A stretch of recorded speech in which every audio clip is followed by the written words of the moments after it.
Being a female character in a cultivation manhwa has to be bottom 5 fates of all time. You guys thought Naoya from JJK was bad? I promise you, you would rather have 3 Naoyas than have a cultivation manhwa MC as a boyfriend. Imagine you're a girl and you just reincarnated into a merm world. You have no special abilities, but you're no slouch either. You're just an above average woman in that world, which gives you the bare minimum amount of respect cultivators receive. One night, you're out walking to take a bath in a river, and suddenly you're attacked. Your opponents are realms above you, and you have no chance of escaping. You're about to get cooked, stir-fried, and served on a platter. But then you hear footsteps. You think someone is here to save you. But when you look, it's just some beautiful motherfucker with a below-average build.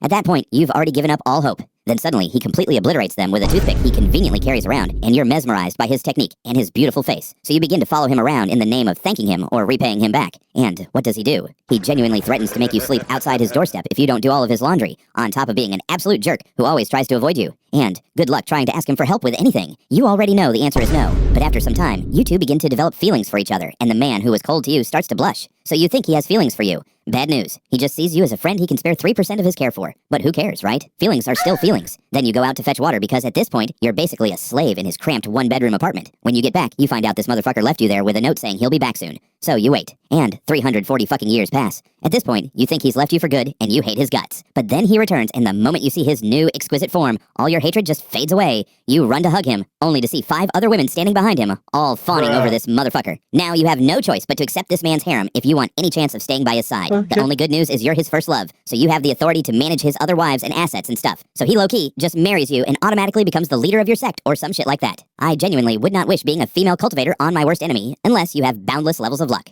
So ladies, just stick with anime men because I guarantee you, it's worse over here.